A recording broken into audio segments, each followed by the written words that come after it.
Bonjour à tous et bienvenue sur la Fraiszone pour une nouvelle vidéo qui ne va pas porter sur un smartphone ou sur une tablette ou sur un ordinateur, mais sur un NAS et plus précisément sur le dernier MyCloud de Western Digital. Ce qu'il faut savoir, c'est que ce NAS a été présenté avec son petit frère au début du mois de mars. J'étais convié sur place, mais c'était pendant le Mobile World Congress et je n'ai pas pu y aller. Du coup, Western Digital a eu l'extrême gentillesse de me faire parvenir un exemplaire. Et comme vous le voyez, il m'a plutôt gâté, puisqu'il m'a envoyé un NAS constitué de 4 baies. Et donc, avec les disques, je précise bien, pour un total de 24 teraoctets, précisément. Comme à l'accoutumée, je vais réaliser 2 vidéos. La première vidéo, c'est celle-là, que vous êtes en train de regarder, et qui va vous présenter le produit. On va le déballer ensemble, on va voir un petit peu comment il se présente. Et puis ensuite, dans une seconde vidéo qui sera publiée, je pense, dans quelques semaines, là on passera au vif du sujet et je vous montrerai comment ça fonctionne, ce qu'on peut faire de cette solution et ce qui vous aidera du coup à déterminer si elle peut convenir à vos besoins. Bref, le moment est venu de passer aux choses sérieuses et donc on attaque avec le déballage du NAS.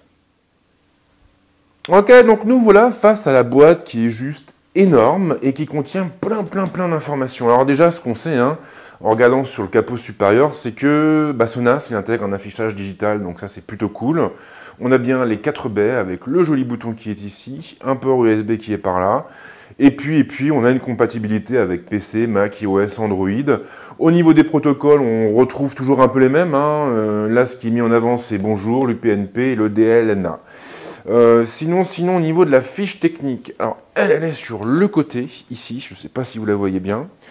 Disons que nous avons quoi? Eh bien, nous avons déjà un processeur double cœur qui est cadencé à 1,5 GHz, 1,6 pardon, avec 2 Go de mémoire vive en DDR3 à côté, donc c'est quand même pas mal.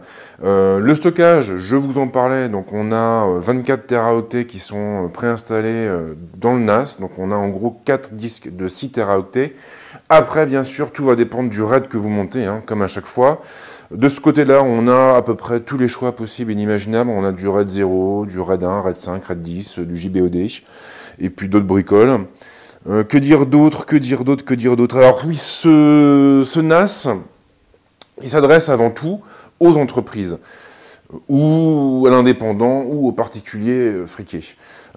Ça veut dire quoi? Ça veut dire qu'on a quand même pas mal de choses derrière. On va pouvoir par exemple connecter un Active Directory. Donc ça, il n'y a pas de souci. Il pourra parfaitement s'inscrire dans un réseau d'entreprise. On va aussi pouvoir le brancher à un onduleur. Qu'est-ce qu'il y a d'autre? Ah oui, alors on a quelques applications qui sont préinstallées avec Emule, avec Joomla, WordPress aussi, PHPMyAdmin. Donc ça, c'est plutôt cool si vous avez l'habitude de monter des sites tests à la maison. Et puis, on a transmission, bien sûr. Alors après, on aura une boutique et on va pouvoir personnaliser le NAS comme on l'entend. Donc, on retrouve la même logique sur les Synology ou sur les TQS. Ça, c'est très bien parce que du coup, on va pouvoir vraiment avoir un NAS qui correspond à fond à nos attentes et à nos besoins. Alors, de ce côté-là, on a 2 vues. Vue de face, vue de dos.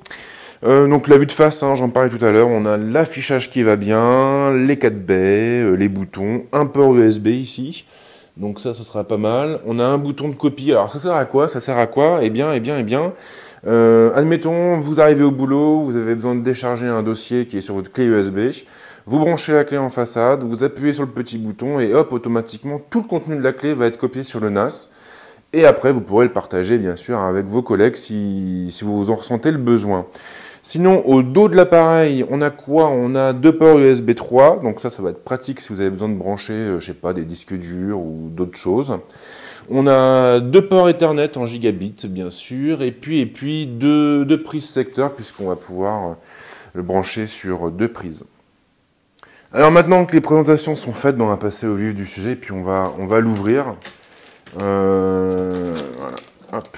Donc, déjà, une fois qu'on retire le capot, on tombe nez à nez face au NAS qui se trouve juste ici. Et là, on a une boîte qui contient les accessoires. Alors, ce que je vais faire, c'est que j'ai retiré le NAS de son emplacement en essayant de ne pas me blesser. Oh, putain. Alors, il est assez lourd, faut bien l'avouer. Bon, maintenant, je suis pas non plus super musclé, mais c'est vrai que pour le coup, il est quand même lourd. En même temps, on a quand même les 4 disques qui sont chargés dedans. Sans les disques, il serait bien sûr plus léger. Et là, nous avons la boîte des accessoires. Alors, au niveau des accessoires, j'ouvre la boîte. Et qu'est-ce que nous avons? Nous avons déjà voilà, 2 prises secteurs. Donc ça, c'est plutôt cool. Je vais garder uniquement celle-là pour l'instant. Ça, toi, je te range. Voilà. On a le bloc secteur. Voilà. Donc, qui est assez imposant quand même. Et ici, nous avons un câble réseau. Donc ça, c'est quand même cool parce que du coup, on va pouvoir l'installer tranquille, sans se prendre la tête, sans avoir besoin d'aller chercher un câble dans l'armoire ou dans les cartons. Alors maintenant, on va déballer le NAS. Je commence par retirer les protections en polystyrène. Voilà, que je mets ici. Voilà. Que je mets là. Je retire l'enveloppe plastique. Alors j'avais déjà commencé à l'ouvrir. Pourquoi? Parce que ça c'est voilà, quand vous faites une vidéo, que vous n'avez pas envie de vous gaufrer, pensez déjà à défoncer au préalable les plastiques parce qu'il y en a certains qui sont très résistants. Oui, croyez-moi sur parole. Alors là, nous avons quoi? Nous avons le guide d'installation rapide qui nous explique en gros ce qu'on va devoir faire. Alors, avec des petits dessins. Donc d'abord, qu'est-ce que tu fais? Eh bien, tu prends ton NAS et puis tu le branches à une prise électrique parce que c'est quand même mieux comme ça.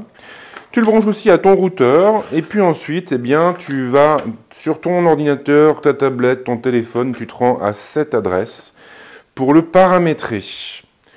Donc ça, c'est plutôt chouette, ça a l'air d'être bien foutu. Ouais, c'est pas mal. Alors c'est sûr qu'on n'a pas... de longues explications, mais en même temps, on a un lien qui va nous permettre de télécharger le guide. Et je trouve ça bien parce que, est-ce qu'on a encore besoin vraiment de guide complet à notre époque? Je n'en suis pas certain. Alors, je retire. Voilà. Et on se retrouve avec le petit NAS. Et là, vraiment, on va se pencher sur son cas. Et on va voir un petit peu ce qu'il propose. Alors déjà, c'est tout bête, mais je trouve qu'il est plutôt joli à regarder. Western Digital a opté pour une robe sombre, ok, et mat, histoire que ce soit un peu passe-partout. Alors c'est vrai que normalement, je vous le dis, c'est vraiment un appareil qui se destine avant tout aux entreprises, aux petits groupes de travail. Voilà, c'est pas le NAS que vous allez mettre à côté de votre télé, c'est le NAS que vous allez utiliser pour bosser, pour stocker vos fichiers, les partager. Après, bien sûr, on a des fonctions de type loisir, c'est une évidence, mais c'est pas le premier objectif du NAS, et c'est aussi pour ça, par exemple, qu'il est dépourvu de sortie HDMI. En façade, Western Digital a opté pour un revêtement brillant. Bon, pourquoi pas, ouais, ça attire un peu les traces de doigts. Bon, cela dit, on va pas non plus chipoter. On a les 4 compartiments pour les disques qui se trouvent juste ici, avec bien sûr des trous pour la ventilation. En dessous, nous avons des LED. Alors ça, c'est pratique parce que du coup, si on a un souci sur un disque, on le saura aussitôt. Alors ce qui frappe, évidemment, c'est le fait qu'il n'y a pas de système de verrouillage au niveau des compartiments. Ça veut dire concrètement que n'importe qui va pouvoir les ouvrir. Ça peut être un peu gênant si votre baie de brassage se trouve en accès libre. Pourquoi? Parce que ça veut dire que n'importe qui va pouvoir rentrer dedans et puis prendre un disque et le ramener chez lui. Ça, c'est un petit peu emmerdant. En revanche, on a quand même un système qui est assez ingénieux puisque on n'a pas de fixation pour les disques. Ça veut dire quoi? Ça veut dire que vous ouvrez la trappe, vous récupérez le disque et c'est terminé. Il n'y a pas besoin d'avoir un tournevis. Ça, c'est un gain de temps qui n'est pas négligeable. Pour le remettre, c'est à peu près le même principe. On le glisse dans l'emplacement, voilà, jusqu'au bout. Et puis, on ferme la porte, on pousse à fond et on relâche. Et là, comme vous le voyez, ça tient, c'est magique, c'est parfait. On a le bouton de mise sous tension qui est ici. Et puis là, nous avons le port USB avec un bouton qui va nous permettre de copier le contenu de la clé sur le NAS, ce que j'ai déjà dit. Et puis on fait ça 2 boutons. Alors à quoi ils servent? Eh bien ils vont servir tout simplement à rentrer dans le système. Puisqu'ici, bon là ça ne se voit pas, mais il y a un écran derrière cette plaque. Et donc avec ces boutons-là, vous allez pouvoir accéder aux différents menus et paramétrer votre NAS, ou en tout cas vous assurer que tout fonctionne correctement. Alors, il n'y a pas grand-chose hein, sur le côté du NAS, mis à part cette grille d'aération, et juste derrière, on devine la carte mère de l'appareil.